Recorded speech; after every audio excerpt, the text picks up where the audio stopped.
आज जज साहब का आखिरी दिन था, रिटायरमेंट था। आज उन्होंने जो फैसला लिया है वो तो पूरे केस को डिसाइड कर दिया उन्होंने। 30 साल के बाद आप ये काम की इजाज़त दे रहे हैं, तो उनका तो एक काम था कि आप उनको 30 दिन का टाइम देते अपील के लिए।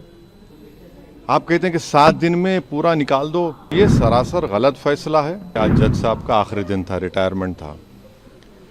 दूसरी बात ये थी कि उन्होंने 17 जनवरी को डिस्ट्रिक्ट मजिस्ट्रेट को रिसीवर अपॉइंट किया। तीसरी बात यह है कि आज उन्होंने जो फैसला लिया है वो तो पूरे केस को डिसाइड कर दिया उन्होंने। यानी आपने एक तो कितने 93 के बाद से अब तक खुद कह रहे हैं कि वहाँ पर कुछ नहीं हो रहा था। अब मस्जिद के तहखाने को आप दे रहे हैं, तो फिर आपने तो पूरा केस ही डिसाइड कर दिया। भाई कितने साल हो गए? 93 से आप 30 साल हो गए। हाँ, उसमें मूर्तियाँ कहाँ हैं, कैसे मालूम उनको? तो ये प्लेसेस ऑफ वर्शिप एक्ट का वायलेशन है। भाई 30 साल के बाद आप ये काम की इजाज़त दे रहे हैं, तो उनका तो एक काम था कि आप उनको 30 दिन का टाइम देते अपील के लिए।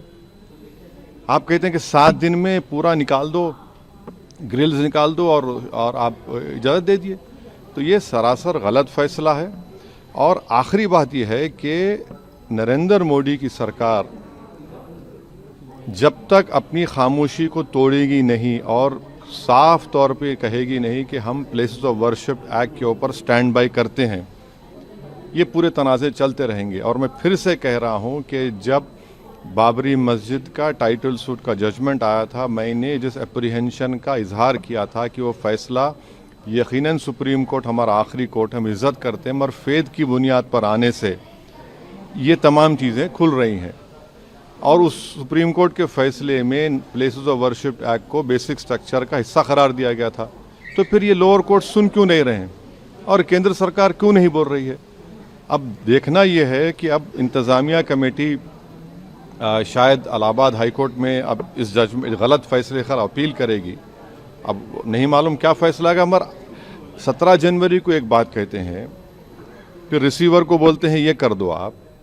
आखिरी दिन आपका, खैर उनका इख्तियार है, उसको कोई रोक नहीं सकता। मैं आपके व्यूअर्स के समझने के लिए कह रहा हूँ।